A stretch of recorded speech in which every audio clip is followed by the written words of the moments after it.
You need a lesson in respect, Mother. Nathan Sinclair's voice cut through the patter of rain on the Mercedes windshield, cold and unfamiliar to Miranda's ears. At 65, she had weathered many storms, but the transformation of her once loving son into this stranger behind the wheel terrified her more than any physical danger ever had. They had just visited Robert's grave, a tradition on the anniversary of his death 3 years ago. What should have been a moment of shared remembrance had devolved into another argument about the company, with Nathan dismissing her concerns about recent financial decisions at Sinclair Motors. "Pull over, Nathan," Miranda said, keeping her voice steady despite the growing knot in her stomach. "Let's discuss this rationally when we're both calmer." "There's nothing to discuss." His knuckles whitened on the steering wheel. "You've been undermining me at every board meeting, questioning decisions you don't understand. The company has moved beyond your outdated ideas." In the passenger seat beside Nathan, Victor Reed, his new CFO and constant shadow, maintained a practiced, neutral expression, though Miranda caught the slight upturn at the corner of his mouth. She disliked Victor from their first meeting, sensing something predatory beneath his polished credentials and carefully curated charm. The car suddenly swerved onto the shoulder of the rural highway, tires splashing through puddles formed by the unrelenting downpour. They were at least 80 kilometers from home, surrounded by nothing but dripping forest and gray skies. "Get out." Nathan didn't look at her as he unlocked the doors. "What?" Miranda stared at her son in disbelief. "Nathan, it's pouring, and we're miles from anywhere. Perhaps some time to reflect on your position will help you understand things more clearly." His voice had taken on the patronizing tone he'd developed recently, the one that made her feel like a confused elderly woman rather than the co-founder of a multi-million-dollar automotive empire.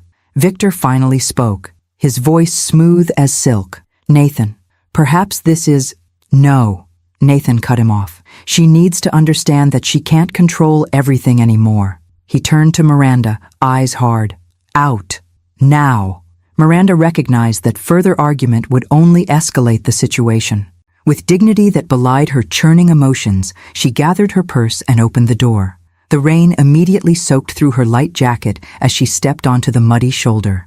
"You'll regret this," she said quietly, not as a threat, but as a simple statement of fact. Nathan's response was to accelerate away, the Mercedes spraying dirty water onto her already soaked clothes. Miranda watched the taillights disappear around a curve, standing perfectly still despite the rain streaming down her face. For 3 years since Robert's death, she had watched her son change under Victor's influence. She had retreated, giving Nathan space to establish himself as CEO, ignoring the red flags that multiplied with each passing month. She had told herself it was grief, adjustment, the burden of responsibility, anything but the truth she now had to face. Her son had become someone she no longer recognized.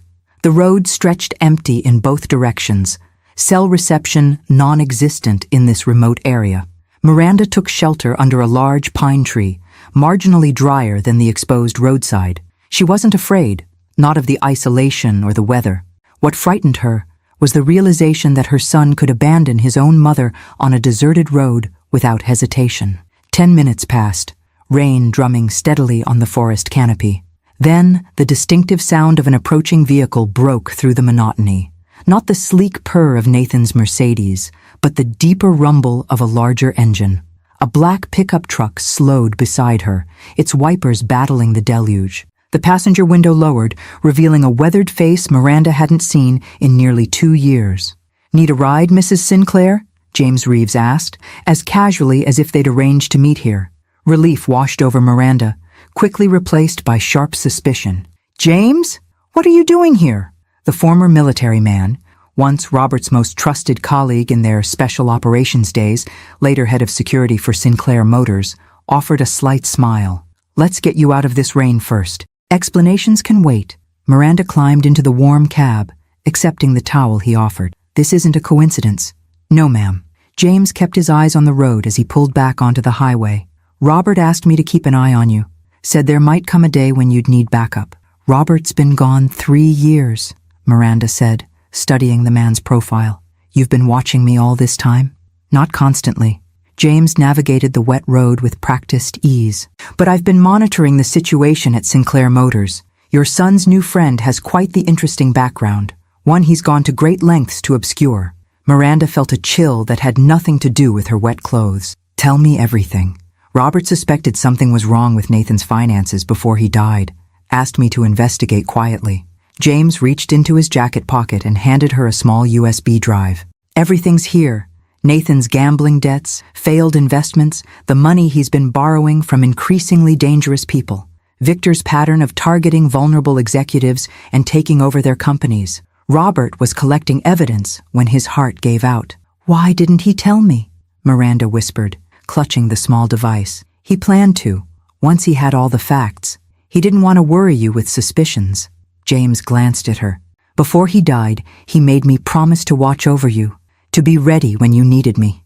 Miranda stared out at the rain-lashed landscape, feeling something shift inside her. A hardening, a resolve crystallizing after years of compromise and retreat. "Nathan thinks he taught me a lesson today," she said finally, her voice taking on an edge James hadn't heard since their military days. "But he's the one who's about to learn something." James nodded, a slight smile forming. "What's our next move?" "Take me home," Miranda said, straightening in her seat. "I need to change into dry clothes. Then we're going to visit Robert's old study. There are documents there, contingencies he put in place that Nathan knows nothing about." As the truck continued through the storm, Miranda felt an almost forgotten sensation, the calm, focused clarity that preceded action. Nathan's cruel abandonment wasn't just a betrayal, it was his last mistake. The son who left her in the rain had no idea who his mother really was or what she was capable of, and it was finally time to remind him. Robert Sinclair's private study remained exactly as he had left it 3 years ago. Miranda had refused to let anyone alter it, preserving his sanctuary as a silent memorial. Now, as she entered the wood-paneled room with James following respectfully behind, the space took on a different significance, no longer just a shrine to memory, but an arsenal for the battle ahead. Robert kept everything meticulously organized, Miranda said, moving to the large mahogany desk that dominated the room.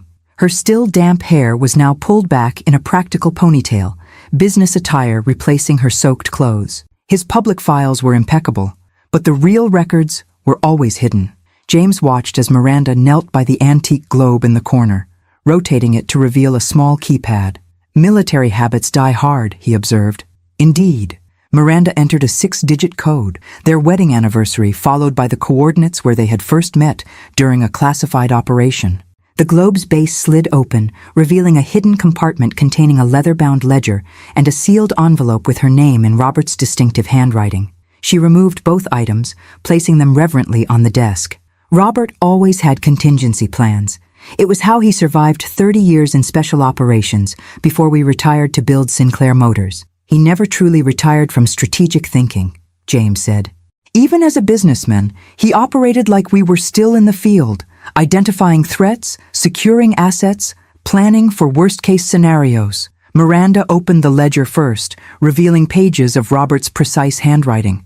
Observations about Nathan's behavior dating back 5 years, detailed notes on suspicious financial transactions, and profiles of individuals who had entered Nathan's orbit.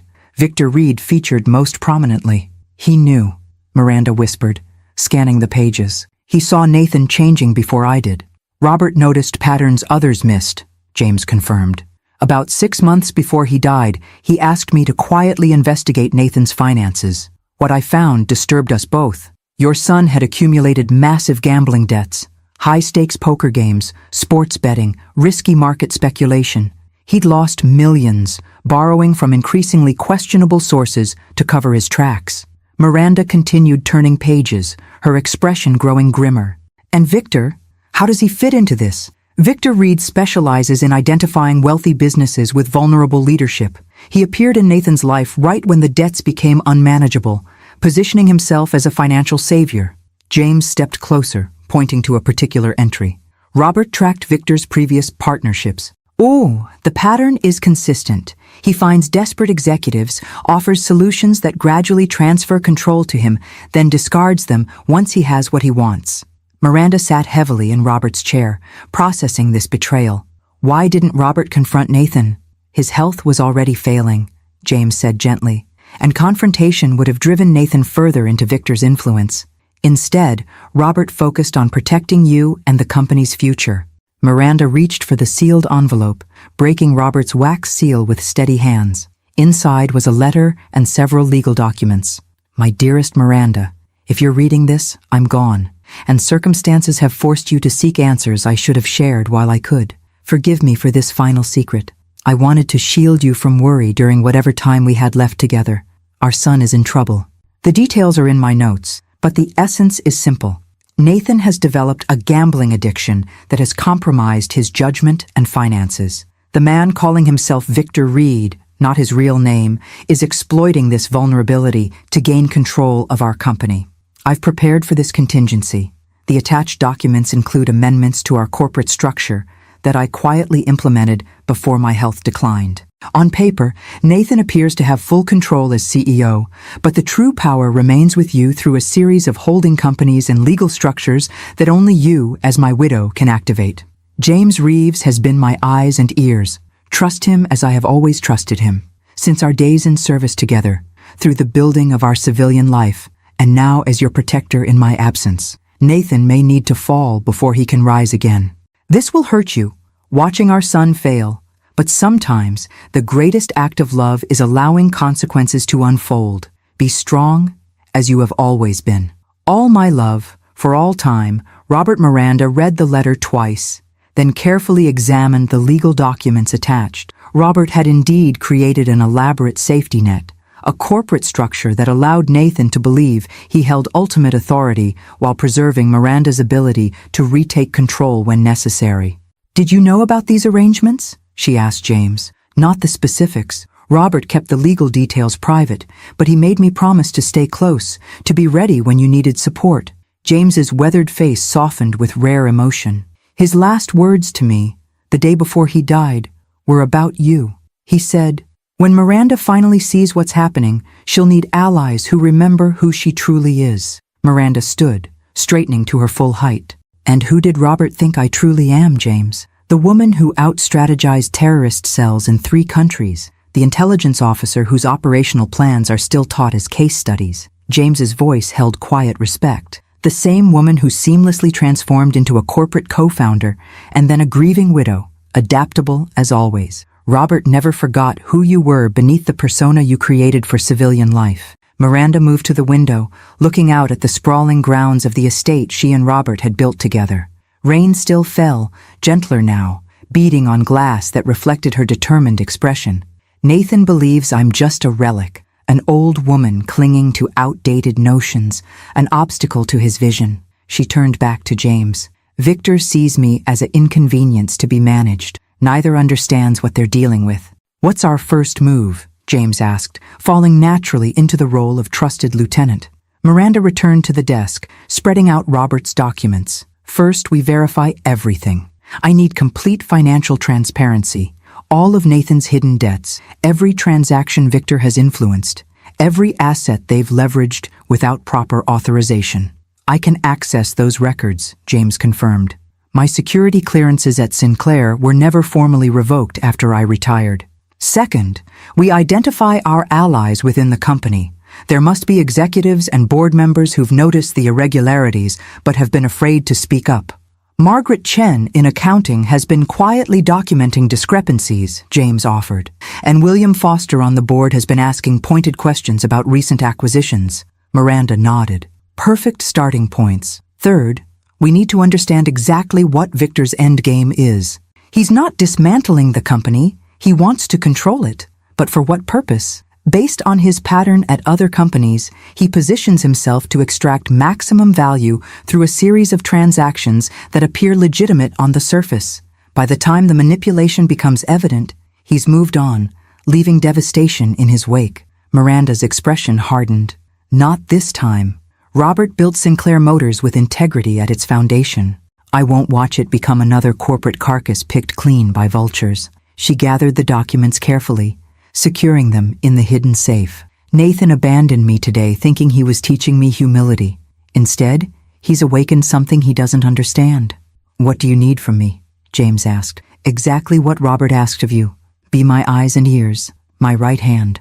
Miranda's gaze was steady, the last traces of the hurt, confused mother replaced by calculated determination. "Nathan sees me as weak, Victor sees me as irrelevant. Let them maintain those illusions while we prepare.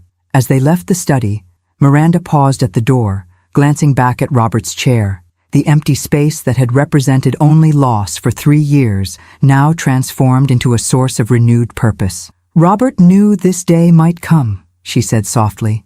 He prepared for it, even from beyond the grave. He always said you were the strategist between you, James replied. He just laid the groundwork. The campaign ahead is yours to lead.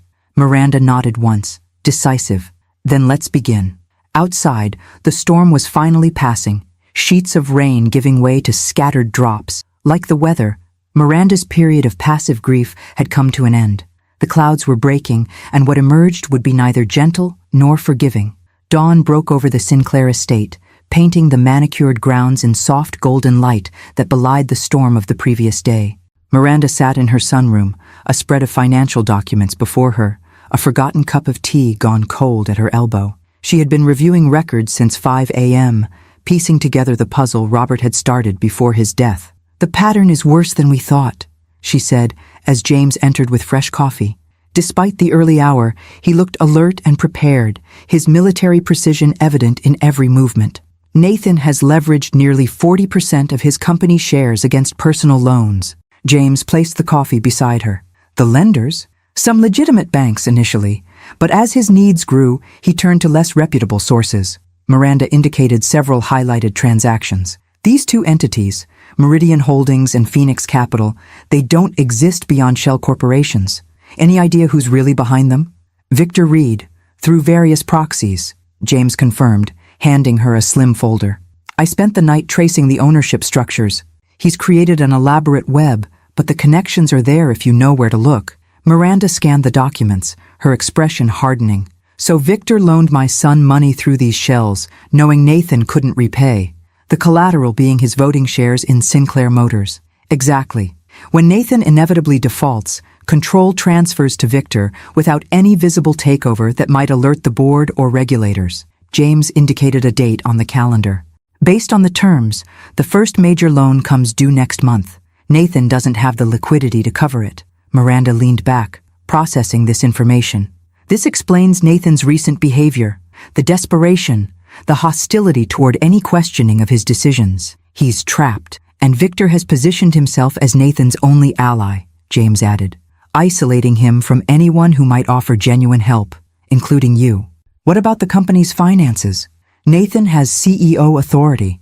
Has he been siphoning corporate funds to cover his personal debts?"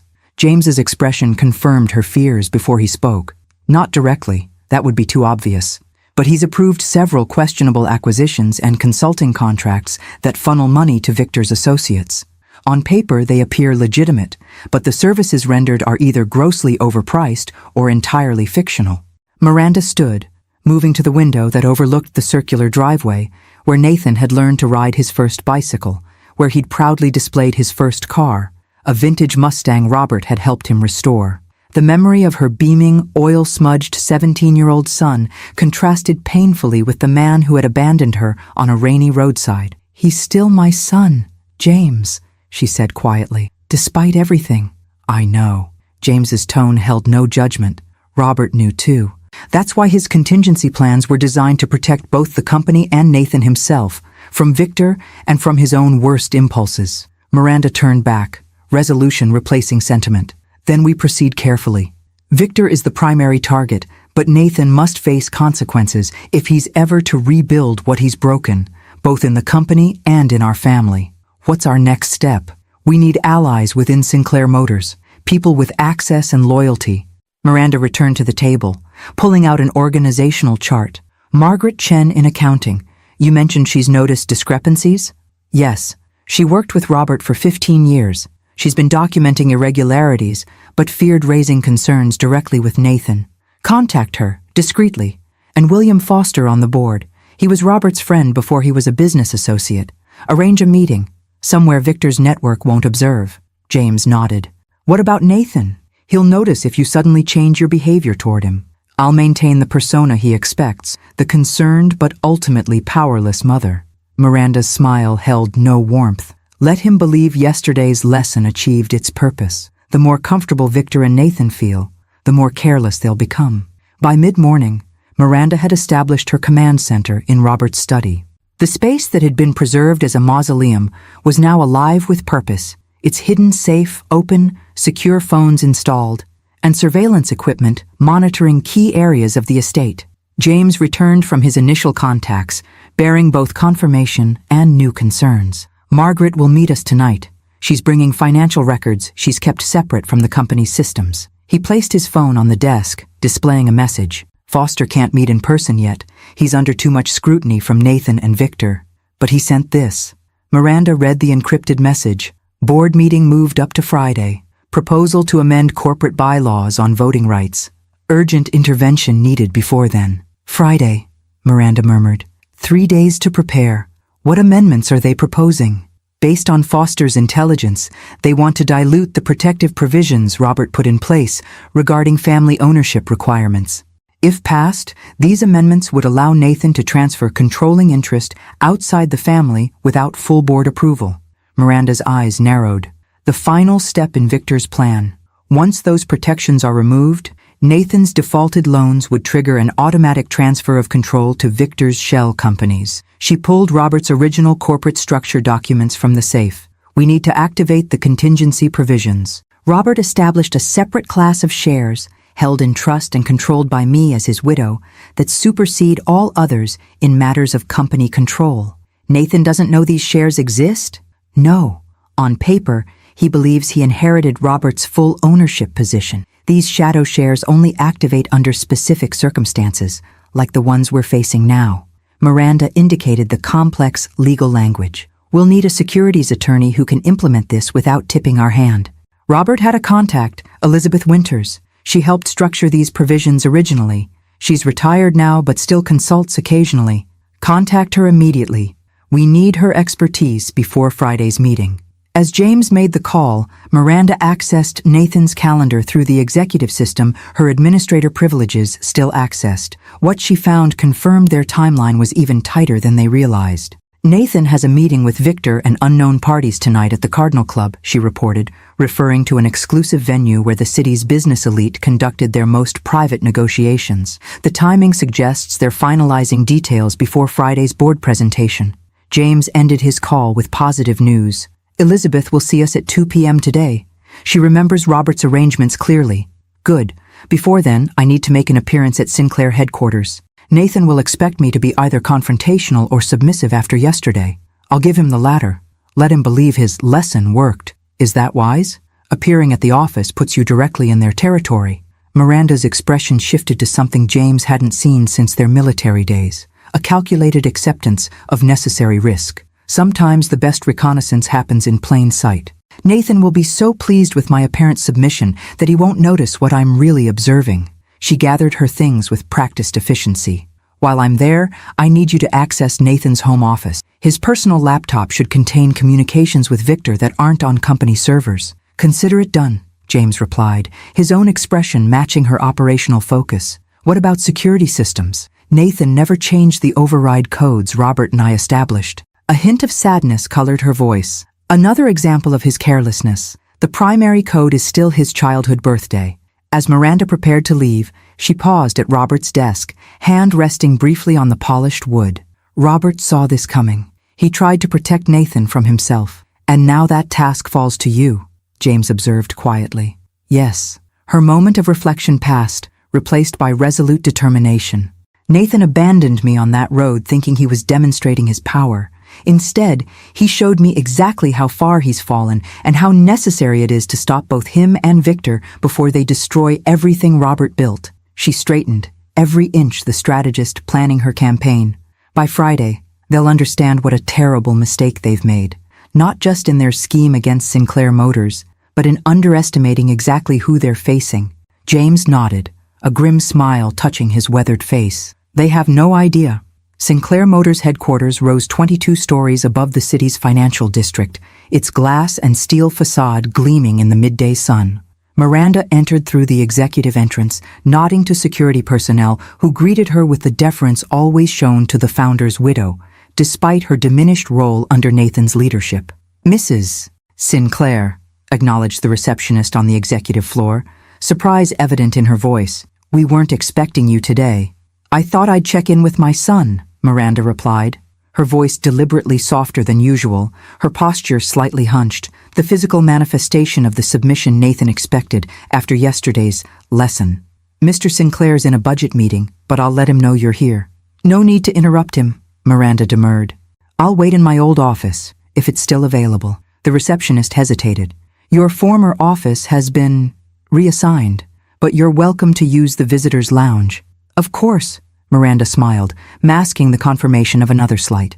Her office, maintained for years after stepping back from daily operations out of respect for her founder status, had apparently been repurposed, another move to erase her presence. The visitor's lounge offered a strategic advantage, however. It overlooked the main executive corridor, allowing Miranda to observe the flow of personnel while appearing to simply wait patiently. She settled into a comfortable chair, positioning herself with a clear view of Nathan's office and the conference rooms beyond. Within 20 minutes, her patience was rewarded.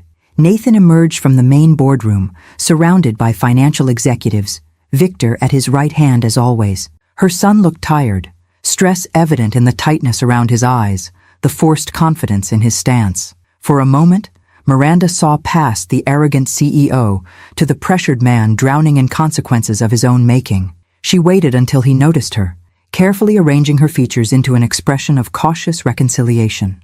Nathan faltered momentarily upon seeing her, genuine surprise followed by calculated satisfaction crossing his face. He excused himself from his group and approached. "Mother," he greeted, loudly enough for others to hear, "I'm surprised to see you here." "I thought we should talk," Miranda said, her voice appropriately subdued.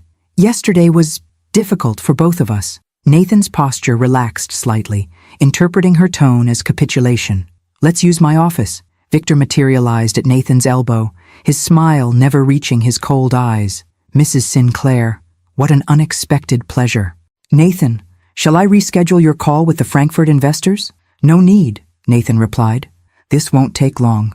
The dismissive confidence in his tone, the certainty that his mother posed no threat worthy of disrupting his schedule, was exactly what Miranda had anticipated. She followed them into the spacious corner office that had once been Robert's domain, now transformed with modern minimalist decor that erased any trace of the company's founder. "I'll give you privacy," Victor offered smoothly, though Miranda noted he left the connecting door to his adjacent office conspicuously ajar. Nathan settled behind his desk, the position of power. "You've had time to reconsider your approach to company matters?" Miranda clasped her hands in her lap, the picture of a chastened mother.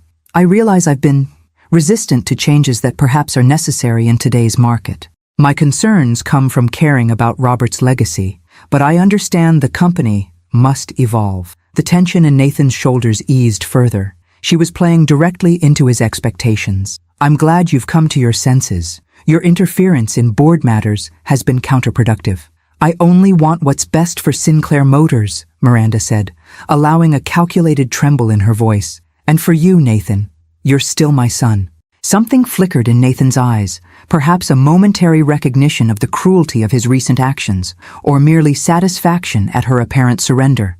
"The board meeting on Friday will implement important structural changes. I expect your support, not your questioning." "Of course," she nodded, "though I'd appreciate understanding the changes before the meeting, so I'm properly prepared." Nathan hesitated, then reached for a folder on his desk. "We're streamlining the ownership structure to facilitate faster decision-making and strategic partnerships. These amendments remove outdated restrictions that limit our growth potential." Miranda accepted the folder, scanning the documents inside while maintaining her facade of mild confusion. The amendments were exactly as James had reported, designed to remove the family ownership requirements that prevented Nathan from transferring controlling interests to outside entities. "This seems very technical," she said, playing her role. "I trust you've had proper legal review?" "The best," Nathan replied dismissively. "Victor has assembled a top-tier legal team to ensure everything is properly structured." Miranda noted the phrasing. Victor's team, not Sinclair's long-standing corporate counsel. Another red flag. "I see," she said, returning the folder. "Well, I won't take more of your time. I know how busy you are leading the company." Nathan studied her, satisfaction evident in his expression. I'm glad we've reached an understanding, Mother. Yesterday's incident was unfortunate, but perhaps necessary to clarify our positions. Yes, Miranda agreed softly. It clarified many things for me. As she rose to leave, she deliberately left her scarf on the chair, a small, innocuous item that would provide a reason to return. Will you be home for dinner tonight? Perhaps we could continue rebuilding our relationship. I have a business dinner at the Cardinal Club, Nathan replied. Tomorrow, perhaps. The Cardinal Club? That's quite exclusive. She kept her tone conversational. Important clients? Strategic partners, he answered vaguely. Nothing for you to concern yourself with. Miranda nodded, accepting the dismissal. Of course. Another time then. As she exited through the executive area, she noted which offices showed activity, which employees watched her passage with sympathy or curiosity. The company culture had shifted under Nathan's leadership, tension evident in hunched shoulders and whispered conversations that stopped when executives passed. Outside, in the privacy of her car, Miranda immediately called James. The meeting at the Cardinal Club is confirmed for tonight. They're finalizing the legal strategy for Friday's board meeting. Understood, James replied. I've completed my search of Nathan's home office. You were right. His personal laptop contained extensive communications with Victor dating back 18 months. I've copied everything to secure storage. What about the external partnerships? Any indication of who's behind the shell companies? Still tracing that, but I found something else concerning. There are references to finalizing arrangements with overseas investors after Friday's amendments pass. The communication suggests these investors require anonymity and are willing to pay substantially above market value for their position. Miranda processed this new information. Money laundering, perhaps? Or something else entirely? Unknown. But Nathan appears desperate to complete the deal. His personal accounts show he's nearly insolvent, despite his CEO salary. The gambling debts are even worse than we initially thought. And Victor stands to receive a substantial finder's fee when the deal closes, I imagine, Miranda concluded. What about our meeting with Elizabeth Winters? Scheduled for 2 p.m. as planned. I've briefed her on the situation. Good. And Margaret Chen? Meeting us at Elizabeth's office. She's bringing financial records that should confirm the pattern of suspicious transactions. Miranda checked her watch. I'll meet you at Elizabeth's. In the meantime, see what you can find about tonight's meeting at the Cardinal Club. Who's attending? What room they've booked? Already on it, James confirmed. One more thing. I've activated surveillance on Victor's known residences and movements. He made an interesting call immediately after you left Nathan's office. To whom? Unknown number, but he reported that you appeared subdued and no longer a concern. He specifically said, she's broken. Proceed as planned. A cold smile touched Miranda's lips. Perfect. Let them believe I'm neutralized. It's exactly the cover we need for what comes next. As she drove toward her meeting with Elizabeth Winters, Miranda reflected on what she'd observed at headquarters. Nathan was under far more pressure than he revealed. Victor was controlling access to information and people, and the company Robert had built with such integrity was being systematically prepared for exploitation. You were right to be concerned, Robert, she murmured to herself, but you were also right to prepare. They've made their moves. Now, I'll make mine.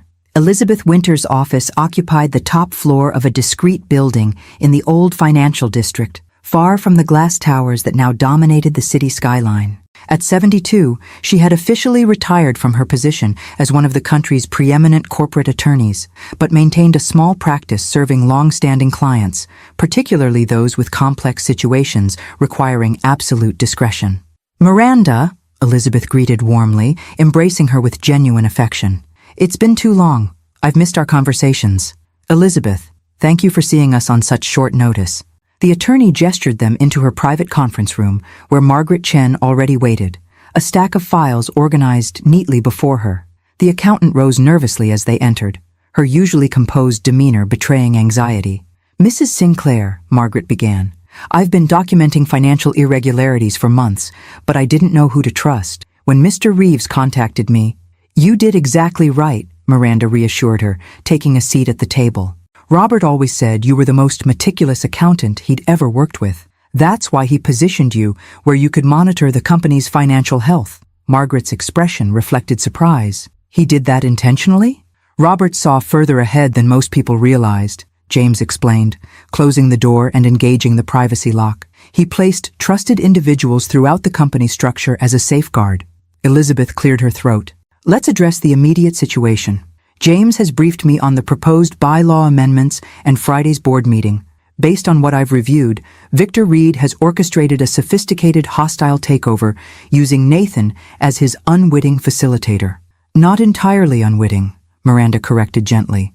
Nathan's poor choices created his vulnerability, but he's actively participating in dismantling the protections Robert established. Indeed, Elizabeth agreed, reaching for a leather portfolio embossed with the Winters and Associates logo. Fortunately, Robert anticipated this possibility. The contingency provisions we created together are still legally binding and take precedence over any amendments Nathan might push through. She spread several documents across the table, pointing to key sections. Robert established a dual-class share structure when he reorganized the company after his diagnosis. The public-facing shares, the ones Nathan believes constitute controlling interest, are actually subordinate to these Class B shares held in trust. Margaret leaned forward, examining the documents with professional interest. These shares don't appear on any financial statements I've seen. They wouldn't, Elizabeth confirmed. They exist in a separate legal structure, triggered only under specific conditions, like the ones we're facing now. Miranda, as trustee, can activate these shares when necessary to protect the company from exactly this type of situation. Miranda studied the legal framework Robert had created. And this activation, how do we implement it? I've prepared the necessary filings, Elizabeth replied, producing another folder. Once executed, these documents establish your controlling interest effective immediately. However, strategic timing is crucial. If Nathan becomes aware of these shares before the board meeting, he might attempt legal maneuvers to challenge their validity. We need the element of surprise, James observed. Precisely. Elizabeth turned to Margaret. That's where your financial documentation becomes vital. By presenting evidence of fiduciary malfeasance alongside Miranda's assertion of controlling interest, we create an airtight case for her intervention. Margaret nodded, opening her files. I've tracked 3 distinct patterns of financial irregularity. First, the series of acquisitions of underperforming dealerships at inflated prices, all owned by shell companies that trace back to Victor Reed's associates. Second, consulting contracts for services never actually rendered. Third, the systematic overvaluation of certain inventory categories to artificially inflate quarterly results. She pushed forward a USB drive. Everything is documented here. Transaction records, market comparisons proving the inflated valuations, and evidence that Nathan personally approved each irregularity despite warnings from the finance department.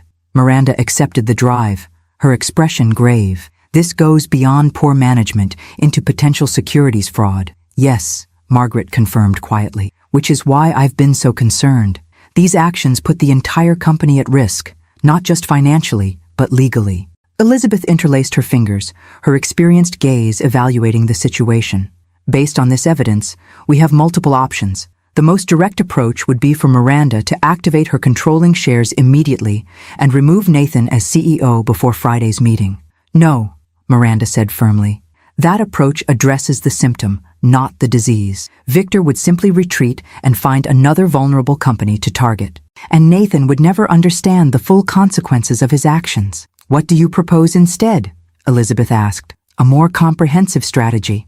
Miranda stood, moving to the window that overlooked the city where Sinclair Motors had grown from a single dealership to an automotive empire. We allow Friday's meeting to proceed as planned, with certain modifications. James recognized the tactical approach forming. You want to let them reveal their full plan before countering. Exactly. Miranda turned back to the group. Victor believes I'm neutralized, a broken old woman no longer capable of challenging their scheme. That perception is our greatest advantage. She returned to the table, her natural authority emerging as she outlined her strategy. Elizabeth, prepare the share activation documents, but we'll hold them in reserve. Margaret, continue gathering evidence, particularly regarding these overseas investors James discovered. We need to identify exactly who Victor is planning to sell controlling interest to. And the board meeting? Elizabeth prompted. I'll attend as expected, the subdued, compliant mother supporting her son's vision. Miranda's smile held no warmth. But you, Elizabeth, will attend as my personal counsel. Your presence alone will signal to the more experienced board members that something significant is occurring. Foster will support you, James added. And I've identified 2 other board members who have expressed private concerns about Nathan's leadership. Good. We'll need their votes when the moment comes. Miranda turned to Margaret. Can you prepare a comprehensive financial presentation revealing the full extent of the irregularities? Something clear enough that even non-financial board members will understand the implications? Absolutely, Margaret confirmed, professional confidence replacing her earlier nervousness. I can have it ready by tomorrow. Perfect, Miranda addressed the group collectively. Tonight, James and I will conduct surveillance at the Cardinal Club. We need to identify Victor's external partners before Friday. Once we have that piece, our strategy will be complete. Elizabeth studied Miranda with newfound appreciation. Robert always said you were the strategist between you. Now I understand what he meant. Robert built Sinclair Motors on principles of integrity and quality, Miranda replied. I won't allow Victor's greed or Nathan's weakness to destroy that legacy. As the meeting concluded, each participant departed separately to avoid drawing attention. Miranda was the last to leave, pausing as Elizabeth walked her to the elevator. There's something else, the attorney said quietly. Something Robert asked me to tell you if this day ever came. Miranda waited, a familiar tightness forming in her chest at the mention of her late husband. He said to remind you of Sarajevo, 1982. Elizabeth watched comprehension dawn in Miranda's eyes. He said you'd understand what it meant. Miranda nodded slowly, memories surfacing of a mission long ago, one where she'd faced a similar betrayal and responded with calculated precision that had become legendary within their unit. Thank you, Elizabeth, she said softly. Robert always did know exactly what I needed to hear, even from beyond the grave. As the elevator descended, Miranda's reflection in the polished doors showed a woman transformed, no longer the grieving widow or concerned mother, but a strategist fully in her element, preparing for the decisive engagement in a campaign too long delayed. Nathan had abandoned her in the rain, believing he was delivering a lesson in power. By Friday, he would receive an education of his own, one far more consequential than he could possibly imagine. The Cardinal Club occupied the entirety of a restored Victorian mansion on the city's west side, its membership limited to the upper echelon of business leaders and old money families. Miranda hadn't visited since Robert's memorial service, but the doorman recognized her immediately. Mrs. Sinclair, what an unexpected pleasure, he greeted with genuine warmth. We've missed seeing you here. Thank you, Edward. It's been too long. She offered a conspirator's smile. I'm actually hoping to surprise my son. I believe he's in a meeting here tonight? Edward consulted his reservation system. Yes. Mr. Sinclair has the Wellington room reserved from 7 o'clock. Would you like me to announce you? No, thank you. I'd rather surprise him. Miranda glanced at her watch. 6:30 p.m. Perhaps I'll wait in the library until his group arrives. Of course, Mrs. Sinclair. The club's mahogany-paneled library provided an excellent vantage point overlooking the main entrance. Miranda selected a high-backed chair partially concealed by a decorative screen, positioning herself to observe arrivals without being immediately visible. Her phone vibrated with a text from James. In position at service entrance. Security cameras on loop for East Corridor access to Wellington room. Miranda smiled slightly at the reminder of James's technical skills, capabilities that had served them well in their former careers and now provided crucial advantages in this very different kind of operation. At precisely 6:45, Victor Reed arrived, immaculately dressed in a tailored suit that screamed new money attempting to appear established. He checked his watch impatiently, scanning the lobby with the calculating gaze of someone perpetually assessing angles and advantages. Nathan arrived 5 minutes later, his confident stride betrayed by the nervous adjustment of his tie as he approached Victor. Miranda observed their interaction with practiced detachment, the subtle power dynamic evident in how Victor directed Nathan with light touches to his elbow, the younger man's unconscious deference to his supposed advisor. But it was the third arrival that caught Miranda's full attention. Anton Kuznetsov, a Russian businessman with reputed connections to organized crime and money laundering operations, entered the club accompanied by 2 associates. Miranda had never met him personally, but she recognized him immediately from intelligence briefings during her former career. His presence clarified the nature of the overseas investors referenced in Nathan's communications. She sent a quick text to James. Kuznetsov present. Need audio in Wellington room ASAP. The response came seconds later. Already done. Access on secure channel 3.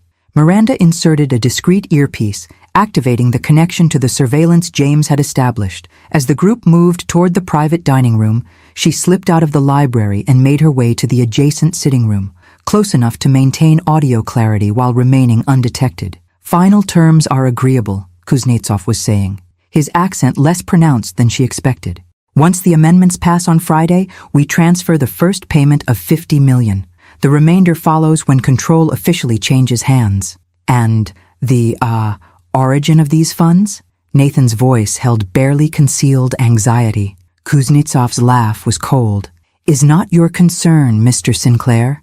Your company's established import-export infrastructure is what interests us. The funds are clean by the time they reach you. Mr. Sinclair is simply ensuring all regulatory requirements are satisfied, Victor interjected smoothly. The structure we've created provides complete insulation for all parties. Of course, Kuznetsov agreed. Now, shall we discuss the operational transition? Once we assume controlling interest, certain aspects of your business will require modification. Miranda listened intently as Kuznetsov outlined plans to use Sinclair Motors' legitimate international shipping channels and financial networks for what was clearly a sophisticated money laundering operation. Nathan's periodic attempts to assert conditions were gently but firmly redirected by Victor, who had clearly orchestrated every aspect of the arrangement. And my position going forward? Nathan finally asked, the question Miranda had been waiting for. You remain as CEO for appearances, Kuznetsov replied casually, a figurehead with appropriate compensation. Day-to-day operations will be managed by our team, with Mr. Reed serving as our liaison. The disappointment in Nathan's voice was palpable even through the surveillance audio. That wasn't my understanding. I was told I'd maintain operational control. Plans evolve, Victor said smoothly. This arrangement offers you financial security without the burdens of actual management. Given your recent difficulties with decision-making, isn't that preferable? The implied threat beneath Victor's words was clear. Nathan's gambling debts and financial mismanagement had left him with no negotiating leverage. He was being sidelined in his own company, and there was nothing he could do about it. Your debts will be forgiven, Kuznetsov added, as if offering a generous concession. Consider it a retirement package. Miranda had heard enough. She slipped out of the sitting room and texted James. Continue surveillance, meeting Elizabeth at office to finalize strategy. On her drive to Elizabeth's office, Miranda processed what she'd learned. The situation was worse than they'd anticipated. Not just financial fraud and corporate malfeasance, but potential involvement in international money laundering. Nathan hadn't just compromised his inheritance, he'd entangled Sinclair Motors in a criminal enterprise. Elizabeth was waiting when Miranda arrived, reading glasses perched on her nose as she reviewed documents. It's Kuznetsov, Miranda announced without preamble. Anton Kuznetsov and his organization are the overseas investors. Elizabeth removed her glasses, her expression grave. The same Kuznetsov linked to money laundering operations across Eastern Europe? The very same. They're planning to use Sinclair's international infrastructure to clean money. Nathan is being reduced to a figurehead, though I don't think he fully comprehends that yet. This changes our approach considerably, Elizabeth observed. We're no longer simply dealing with corporate governance issues, but potential criminal activity. Miranda paced the office, piecing together the revised strategy. We need to add another layer to our plan. Beyond protecting the company and removing Victor's influence, we need to ensure Nathan understands the full consequences of his actions. You still want to save him, Elizabeth noted. Not as a question, but as recognition of Miranda's underlying motivation. Save him from Kuznetsov, yes. Save him from criminal prosecution if possible. Miranda's expression hardened, but not from accountability. Nathan needs to face the consequences of his choices, controlled consequences that don't destroy his future entirely. What do you propose? We proceed with the original plan for Friday's board meeting, but with a critical addition. Miranda outlined her revised strategy, Elizabeth nodding with increasing approval as the plan took shape. It's risky, the attorney noted when Miranda finished. The timing will need to be perfect. It will be. Miranda's confidence was absolute. James is continuing surveillance tonight, By morning, we'll have everything we need to finalize preparations. Elizabeth gathered the legal documents they'd prepared earlier. I'll make the necessary adjustments to account for the Kuznetsov connection. The share activation paperwork remains ready for your signature. Hold it until Friday morning, Miranda instructed. I want no possibility of premature discovery. As she prepared to leave, Miranda paused at the door. Elizabeth, I need one more thing. If this goes badly, if for some reason our strategy fails, I need assurance that Nathan won't face the worst possible consequences. The attorney studied her old friend with compassion. You're still protecting him even now. He's made terrible choices, Miranda acknowledged, but he's still Robert's son, still my son. I understand. Elizabeth nodded solemnly. I've prepared contingency measures. If necessary, we can demonstrate that Nathan was manipulated by Victor, unaware of the full criminal implications of Kuznetsov's involvement. Thank you. Miranda straightened, her moment of maternal concern giving way to renewed determination. Now we prepare for Friday. Nathan abandoned me expecting submission. Instead, he'll find that his last mistake was forgetting exactly who his mother is. As she drove home through the quiet streets, Miranda reflected on the irony of the situation. For years, she had hidden her past, playing the role of corporate wife and then grieving widow. Nathan had never known his parents' former lives or the skills they had developed long before he was born. Friday would bring revelations on many levels, not just about Sinclair Motors' future, but about the true nature of the family that had built it. Thursday dawned with a clarity that seemed to mirror Miranda's state of mind. The confusion and hurt that had clouded her thinking since Nathan's betrayal had burned away, leaving only crystalline focus and methodical purpose. James arrived at 7, bringing breakfast and the surveillance recordings from the remainder of the previous night's meeting at the Cardinal Club. They continued for another 2 hours after you left, he reported, setting up the audio files on Robert's laptop. The conversation became more technical. Specific plans for using Sinclair's import-export channels to move money through various jurisdictions. Miranda listened intently as the recording played, noting how Victor dominated the conversation, with Nathan offering only occasional questions that revealed his limited understanding of what he was facilitating. He's completely out of his depth, she observed. Listen to how Kuznetsov and Victor exchange glances when Nathan speaks. They're barely concealing their contempt. Nathan seems most concerned about his continued lifestyle, James noted, less about the company's future or the legality of what they're proposing. The recording captured Nathan's increasingly desperate attempts to secure guarantees about his financial compensation and position, while Kuznetsov and Victor offered vague reassurances that grew less convincing as the evening progressed. They'll discard him the moment the transfer is complete, Miranda said, stopping the playback. He's signing away his birthright for empty promises and temporary financial relief. James nodded grimly. They discussed the board meeting extensively. Victor has arranged for 2 board members to be absent, conveniently those most likely to question the amendments. They believe they have enough votes secured to pass the changes. Which board members are being sidelined? Jenkins and Watkins. Both received urgent calls regarding family emergencies that will prevent their attendance. Miranda smiled thinly. Contact them directly. Explain the situation and arrange secure transportation to get them to the meeting. We need every potential ally present. While James made the calls, Miranda reviewed the financial evidence Margaret had compiled overnight, a devastating collection of documentation showing systematic mismanagement and deliberate fraud. The presentation was masterfully organized with clear explanations that would be understandable even to non-financial board members. By mid-morning, Elizabeth arrived with the final legal documents, including the share activation papers that would establish Miranda's controlling interest. Everything is in order, the attorney confirmed. I've also prepared documentation for the regulatory authorities regarding Kuznetsov's involvement. Once activated, we can move immediately to protect the company from potential criminal exposure. Miranda signed the share activation documents, dating them for Friday morning. These remain with you until 1 hour before the meeting. I don't want any possibility of premature discovery. Understood. Elizabeth secured the papers in her briefcase. What about Nathan? How do you want to handle his involvement in the criminal aspects? It was the question Miranda had been wrestling with through a sleepless night. As a mother, she wanted to protect her son from the worst consequences of his actions. As the guardian of Robert's legacy, She couldn't ignore Nathan's willing participation in schemes that threatened to destroy everything they had built. "We present the evidence of his mismanagement and the fraudulent transactions," she decided finally. "But we frame his involvement with Kuznetsov as manipulation by Victor, Nathan as an unwitting participant rather than an active conspirator. That may be difficult to maintain given the recordings," James observed carefully. "The recordings demonstrate his financial desperation and poor judgment, but also his limited understanding of what he was facilitating," Miranda countered. "We use them to remove him from power, not to send him to prison." Elizabeth nodded. A balanced approach. Consequences without destruction.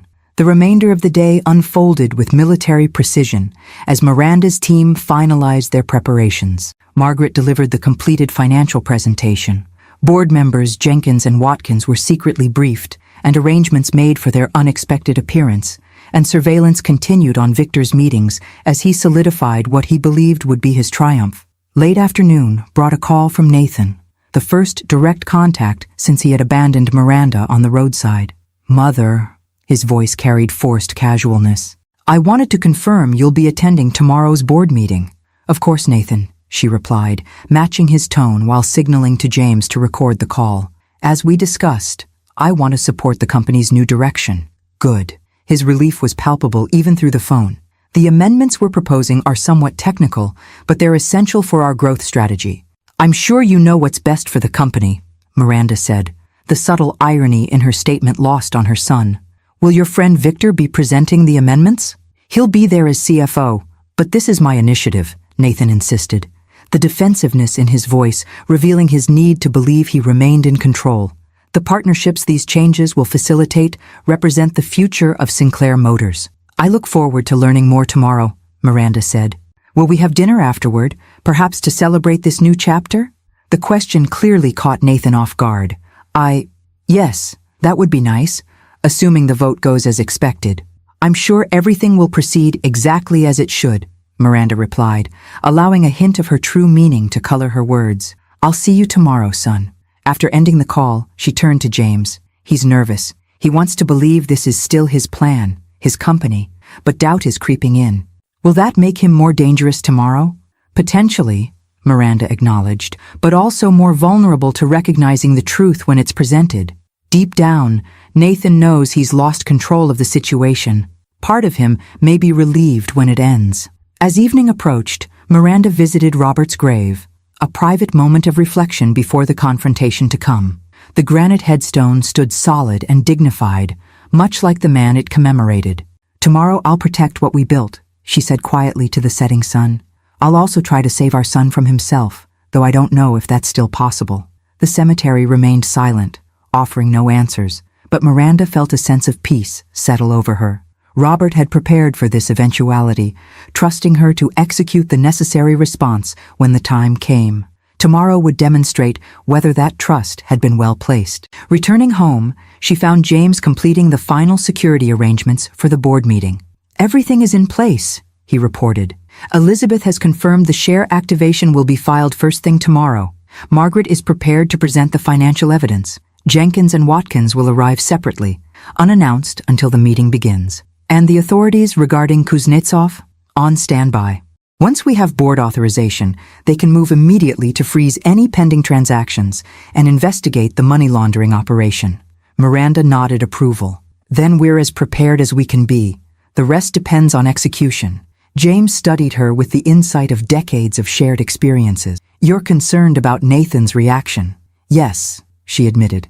"Tomorrow destroys the fiction he's been living in, not just about the company, but about who I am, who his father and I always were. He may never fully understand," James observed gently. "Some people aren't equipped to reconcile contradictory truths about their parents."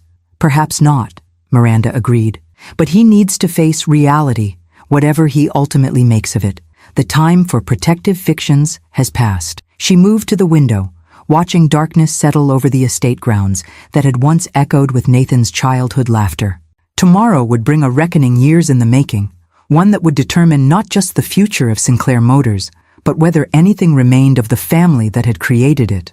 "Robert always said crisis reveals character," she said quietly. Tomorrow, we'll discover what Nathan is truly made of and whether there's anything left worth salvaging. Friday morning arrived, with unseasonable fog shrouding the city, the gray mist reflecting the gravity of the day ahead. Miranda dressed with particular care, selecting a tailored navy suit that had been a favorite of Robert's, professional yet commanding, the kind of outfit that conveyed authority without requiring words.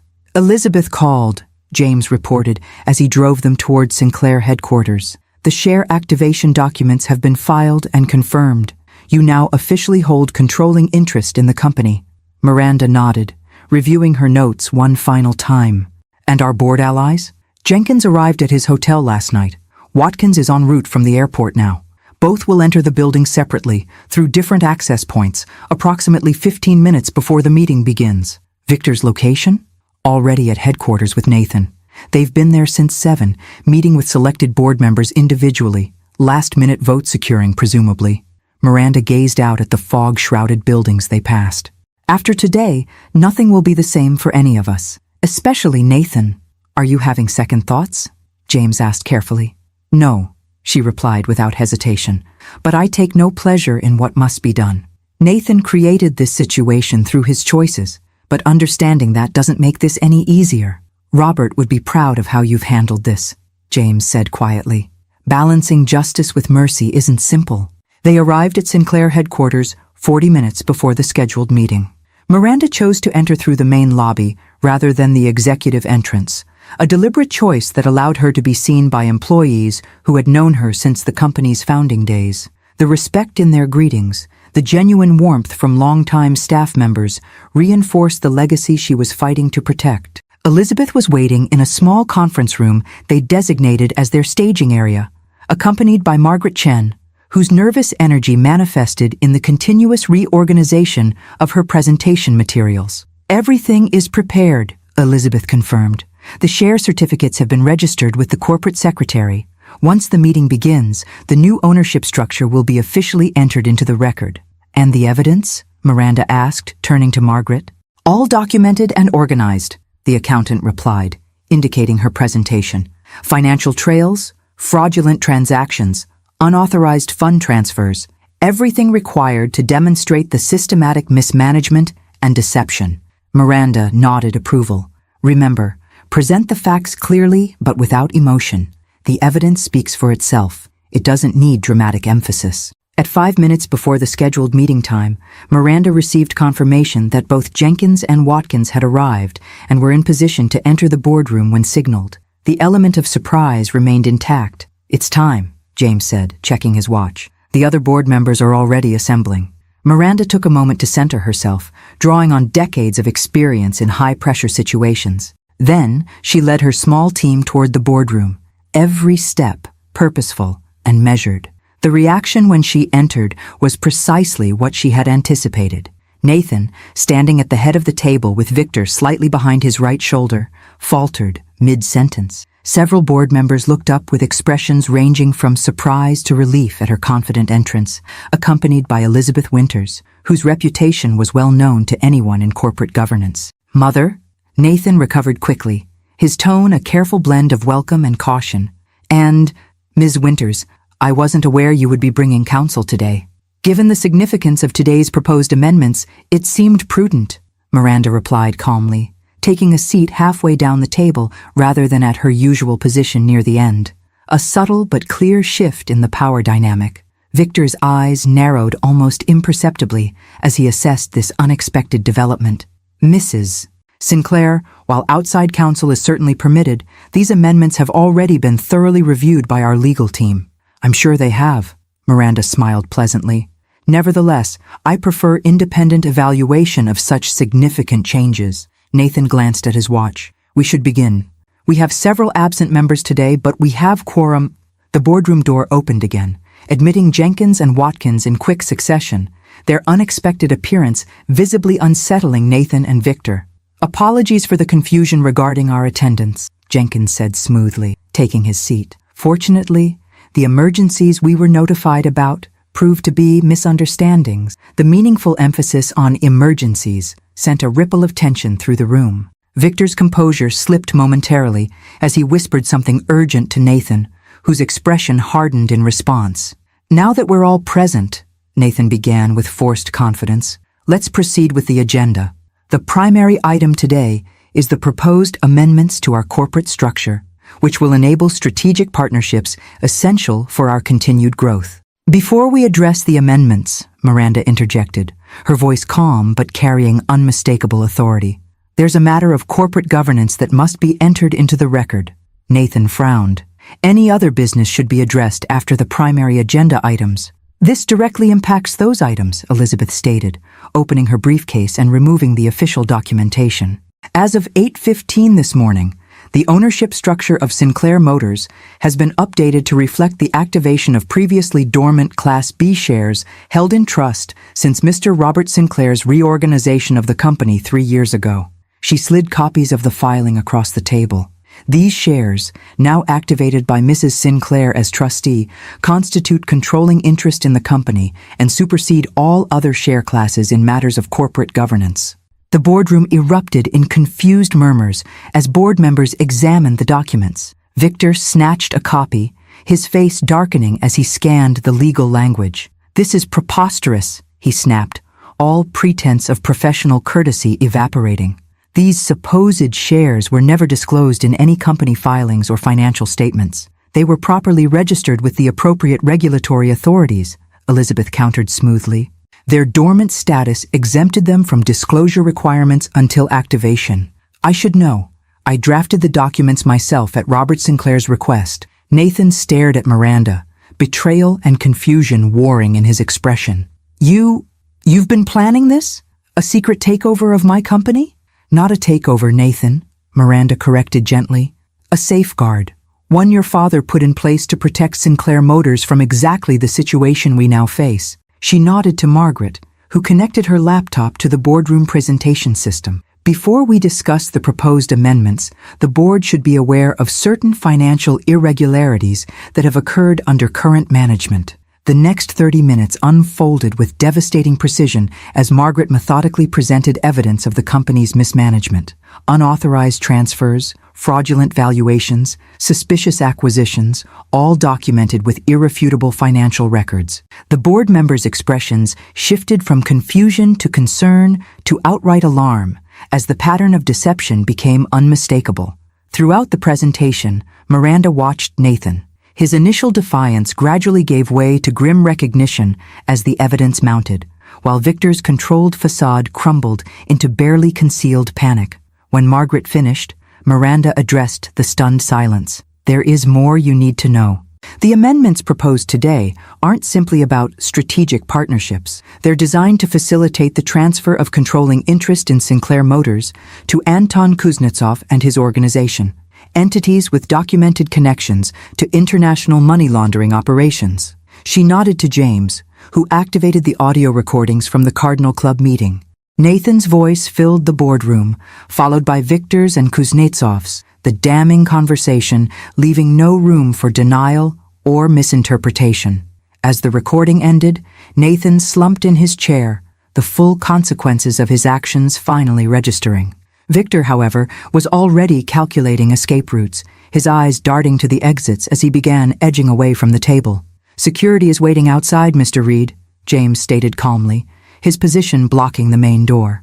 Along with representatives from the Financial Crimes Division, Miranda stood, addressing the board with quiet authority. "Given these revelations, I move for an immediate vote of no confidence in the current CEO and the temporary assumption of executive authority by the board chair until new leadership can be properly established." The motion passed unanimously, Nathan not even attempting to vote against it. Victor was escorted from the room by security, his final glare at Miranda promising retribution that would never materialize.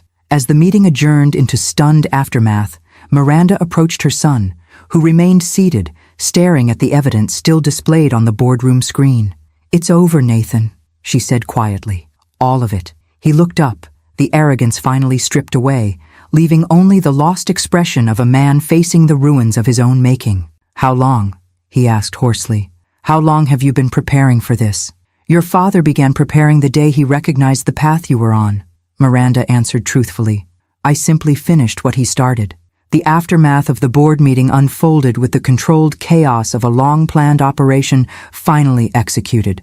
Board members huddled in shocked discussion while corporate counsel frantically assessed legal implications. Security escorted Victor to a conference room where financial crimes investigators waited to conduct a formal interview. Through it all, Miranda maintained a calm center, directing necessary actions with the quiet authority that had once characterized her leadership in very different circumstances. Nathan remained in the boardroom, seemingly unable to process the complete collapse of his carefully constructed reality.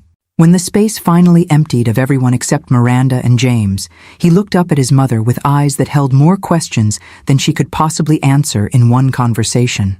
"Who are you?" he asked finally, his voice barely audible. "You and Dad. Who were you really?" Miranda considered the question carefully. The time for protective fictions had passed, yet the complete truth remained classified, buried in redacted files and operational reports that would never see daylight. "Before Sinclair Motors, before you were born, your father and I served our country in ways that required certain skills," she began, choosing her words with precision. "Strategic thinking, risk assessment, the ability to identify threats and neutralize them before they materialized. Military?" Nathan guessed, struggling to reconcile this new information with his understanding of his parents. "Special operations," James supplied from his position near the door. "Your father was my commanding officer for 12 years. Your mother was our strategic operations specialist. Together, they ran some of the most successful counterintelligence operations of their era." Nathan's gaze darted between them, disbelief gradually giving way to dawning comprehension. "That's how you knew about Kuznetsov. How you were able to plan all this." "We recognized the patterns," Miranda acknowledged. "When someone has been trained to identify threats and secure assets, those skills don't disappear with retirement."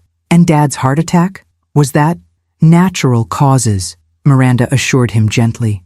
"Your father had a congenital heart condition he'd managed for years. He knew his time was limited, which is why he created the contingency measures I activated today." Nathan fell silent, absorbing this revelation about the parents he thought he'd known. Miranda allowed him the space to process, recognizing that some adjustments to fundamental truths require time. "What happens now?" he finally asked, the question encompassing far more than immediate next steps. "Legally, several things are already in motion," Miranda explained. "The Financial Crimes Unit is building their case against Victor. The board has voted to remove you as CEO and appointed an interim leadership committee until a permanent replacement is selected. The amendments you proposed have been withdrawn, and the deal with Kuznetsov's organization will not proceed." "And me?" The vulnerability in Nathan's voice momentarily pierced Miranda's carefully maintained composure.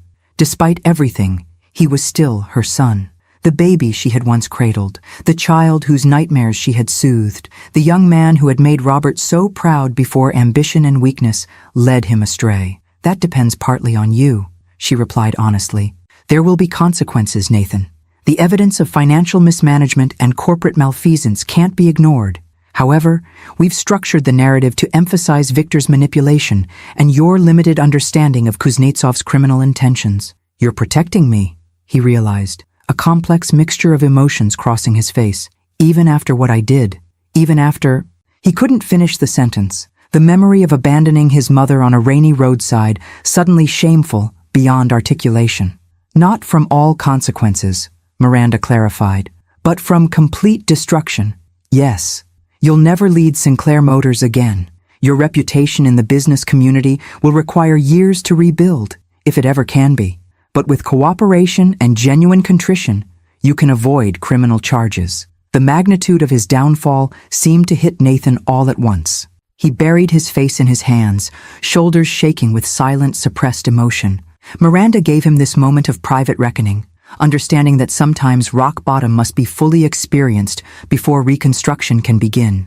When he finally looked up, something had shifted in his expression, a hardness broken, perhaps, or a humility long absent finding its way back to the surface. "I don't deserve your protection," he said quietly. "Perhaps not," Miranda agreed, her tone gentle but unflinching.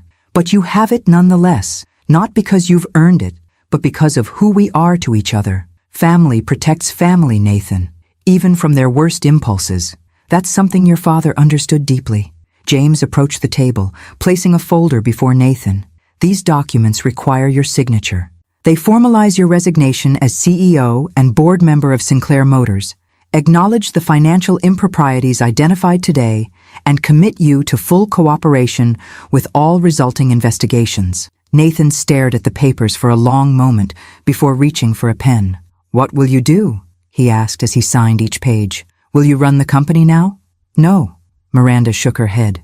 "Sinclair Motors needs fresh leadership, someone with automotive industry experience and impeccable integrity. The board will conduct a proper search while I temporarily guide the transition. And after that, I have other priorities to consider." The hint of a smile touched Miranda's lips. "It seems I'm not quite ready for the quiet retirement I thought I wanted." As Nathan completed the paperwork, Elizabeth entered the boardroom, her expression professionally neutral despite the extraordinary circumstances. "The Financial Crimes Unit has finished their initial interview with Mr. Reed," she reported. "They've taken him into custody based on substantial evidence of fraud, embezzlement, and conspiracy to commit money laundering. They've requested a formal statement from Nathan regarding his involvement." "I'll cooperate fully," Nathan said, before Miranda could respond, a small but significant assertion of responsibility. "Whatever they need to know, I'll tell them." Elizabeth nodded approval. "That approach will significantly strengthen our position regarding your limited culpability." She turned to Miranda. "The Interim Leadership Committee is assembling in the executive conference room. They've requested your presence to help stabilize the organization and address immediate concerns." "Of course." Miranda gathered her materials, preparing to navigate the next phase of the day's challenges. She paused before leaving, fixing Nathan with a gaze that carried both compassion and uncompromising expectation. "We'll continue this conversation later. For now, tell the investigators the complete truth, Nathan. No more deceptions, no more evasions." He nodded, something like relief crossing his features, the paradoxical liberation that sometimes comes with having no further options for escape. In the hallway outside, Miranda briefly allowed herself to acknowledge the emotional toll of the morning. James, ever observant, noticed her momentary vulnerability. "Are you all right?" he asked quietly. "I will be," she assured him, straightening her shoulders. "This was necessary but not easy." "Robert would be proud of how you handled it," James offered. "Strength without cruelty, consequences without destruction." "Perhaps," Miranda acknowledged, "though I suspect even Robert couldn't have anticipated how completely our son would lose his way, or how decisively his mother would act to bring him back," James countered. As they walked toward the conference room where the newly appointed leadership committee waited, Miranda reflected on the day's events, not as a victory, but as the essential first step in a rehabilitation that would require months, perhaps years to complete. For Sinclair Motors, for Nathan, and for herself, the company would survive, stronger for having excised the corruption that had threatened its foundations. Nathan would face a reckoning long overdue, with the possibility, however distant, of eventual redemption. And Miranda herself had emerged from the protective shell of retirement, reclaiming not just her authority within the company, but aspects of her true self that had remained dormant since Robert's death. "What happens after the transition?" James asked as they approached the conference room. "Will you return to retirement?" Miranda considered the question with newfound clarity. "No," she decided. "I think it's time for a new chapter, one that honors Robert's legacy while acknowledging that life continues to evolve. Whatever that evolution might bring, she would face it with the same strategic thinking and quiet strength that had guided her through this crisis. Nathan's cruel abandonment on that rainy road had indeed been his last mistake, not just in his scheme to control Sinclair Motors, but in his fundamental misunderstanding of exactly who his mother had always been. 6 months after the boardroom confrontation that had changed everything, Miranda stood at the window of Robert's study, her study now, reclaimed as a working space rather than a shrine. Winter had yielded to spring, the gardens below erupting with new growth that seemed an appropriate metaphor for the transformations underway. Sinclair Motors had not merely survived the crisis, but emerged stronger. The Interim Leadership Committee, under Miranda's guidance, had stabilized operations, transparent disclosures to shareholders and regulators had rebuilt trust, and a new CEO had been selected after an exhaustive search. Catherine Daniels, an industry veteran with impeccable credentials and a management philosophy that aligned with the company's renewed commitment to integrity. The door opened quietly as James entered with the morning's reports. Their working relationship had evolved into a comfortable routine, with James serving officially as Miranda's chief of staff during the transition and unofficially as her most trusted advisor in all matters. "The final asset recovery numbers," he announced, placing a folder on her desk. "The forensic accountants have traced and reclaimed 87% of the funds Victor diverted through his various schemes." "Better than expected," Miranda observed, scanning the figures. "And Victor himself? Sentenced yesterday. 18 years for fraud, embezzlement, conspiracy, and money laundering. No possibility of parole for at least 12. Miranda nodded, satisfaction tempered by awareness of the human cost. Victor had proven to be even more extensively corrupt than they'd initially realized, his schemes extending beyond Sinclair Motors to several other companies he had similarly infiltrated. His cooperation after arrest had been minimal, his arrogance intact even as the evidence mounted against him. And Kuznetsov? Interpol apprehended him in Dubai last week. The evidence from the Sinclair case provided the final pieces they needed for an international warrant. James allowed himself a small smile of professional satisfaction. "Your recordings from the Cardinal Club proved particularly valuable." "Some skills never quite disappear," Miranda acknowledged. "Though I doubt Robert ever imagined my surveillance training would be applied to corporate malfeasance." She moved from the window to her desk, where a different folder waited, this one containing updates on a more personal matter. She opened it carefully, reviewing the contents she already knew by heart. "Nathan's counselor reports continued progress," James noted, observing her attention to the documents. 6 months of therapy, consistently attending the financial recovery program, and maintaining sobriety. The discovery of Nathan's gambling addiction had been one of many painful revelations in the aftermath of the confrontation. What had begun as casual entertainment had escalated into a destructive compulsion, fueled by the pressures of trying to fill his father's role and systematically exploited by Victor. The rehabilitation program addressing both the addiction and the underlying emotional issues was showing promising results, though the journey remained ongoing. "And the community service?" Miranda asked. "Exemplary, according to his supervisor at the Veterans Center. He's been teaching financial literacy and basic automotive maintenance to returning service members." James handed her an additional report. "He's requested permission to expand the program to include job placement assistance within the automotive industry." Miranda read the proposal with careful attention. Nathan's community service had been part of the agreement that had kept him from criminal prosecution.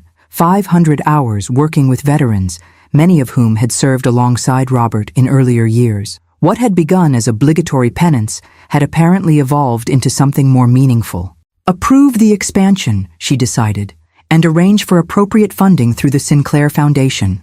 The foundation, established with a portion of Miranda's controlling shares, had become her primary focus in recent months. Dedicated to veteran support programs, education initiatives, and community development, it represented a constructive channeling of the family's resources and a permanent legacy that extended beyond the automotive business. "There's one more item," James said, hesitation evident in his tone. "Nathan has requested a meeting. Not here, not at headquarters, but at neutral ground. He specified that he understands if you decline." Miranda considered the request thoughtfully. Their interactions since the confrontation had been limited and carefully structured. Formal statements for the transition process, necessary signatures on legal documents, brief updates on his rehabilitation progress. The distance had been deliberate, allowing both time to process the seismic shifts in their relationship. "Did he indicate the purpose?" she asked. "Only that it's personal, not business-related," James replied, "and that he'd prefer to speak with you alone." Miranda's decision formed with the same clarity that had guided her through the crisis. Arrange it. The boathouse at Lakeside Park. It was always a special place for him as a child. The following afternoon found Miranda at the weathered wooden structure extending into the calm waters of the city's largest park. She arrived early, allowing herself time to absorb the peaceful setting and prepare for whatever Nathan might need to say. He arrived precisely on time, driving a modest sedan rather than the luxury vehicles he had once favored. His appearance had changed subtly, less polished, more genuine somehow, the expensive suits replaced by casual clothes that suggested a man redefining his identity. "Thank you for coming," he began, the formal greeting revealing his uncertainty about where they stood. "Of course," Miranda replied, indicating the bench overlooking the water. "This place holds good memories." Nathan nodded as they sat, his gaze drawn to the lake where Robert had taught him to sail many summers ago. "Dad used to say the water never remembers the last boat that crossed it, that every journey starts with a clean slate." He believed strongly in fresh starts, Miranda agreed, hearing Robert's philosophy in her son's words. It was part of what made him such an effective leader and teacher. They sat in silence for a moment, the gentle lapping of water against the boathouse pilings providing a soothing backdrop. Nathan seemed to be gathering courage for whatever he had come to say. "I've been working with my counselor on making amends," he finally began, his voice steady despite the evident difficulty. "Not just empty apologies, but genuine accountability and, where possible, restitution."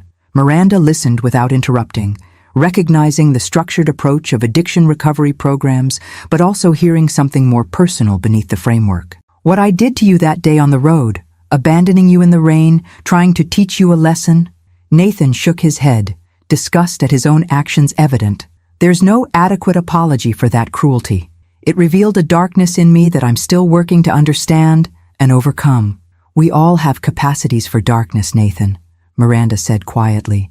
"What matters is recognizing them and choosing differently moving forward." "That's what I'm trying to do," he acknowledged. "Choose differently. See clearly. Understand the reality I've been avoiding for so long." He turned to face her directly, the defensive barriers that had characterized their interactions for years notably absent. "I've spent my life attempting to be the son I thought Dad wanted, ambitious, successful, in control. I never understood what he truly valued until I'd destroyed almost everything he built." Miranda felt an unexpected surge of compassion. "Your father was immensely proud of you, Nathan. Not for your achievements or position, but for the moments when your character shone through. Your determination in rebuilding that old Mustang. Your kindness to James's nephew when he was struggling after deployment. Your genuine enthusiasm when explaining engine mechanics to younger employees." Nathan absorbed this with visible emotion. "I lost sight of that person somewhere along the way." "Perhaps," Miranda agreed gently, "but people can be found again if the search is sincere." From his pocket, Nathan withdrew a small, worn object, the Sinclair Motors key fob Robert had given him on his 16th birthday, a cherished possession he had carried throughout his adult life. "I haven't felt worthy of carrying this," he confessed, "but I keep it as a reminder of what integrity looks like, of the standard I'm working toward, even knowing I may never fully reach it."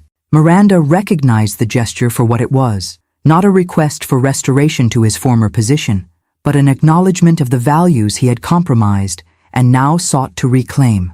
"Your father believed in redemption," she said after a thoughtful pause. "Not the easy kind that comes from words alone, but the earned kind that emerges from sustained effort and genuine change." "And you?"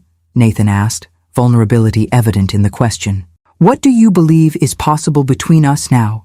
Miranda considered this carefully, honoring the importance of the moment with complete honesty. "I believe healing is possible, though not instant.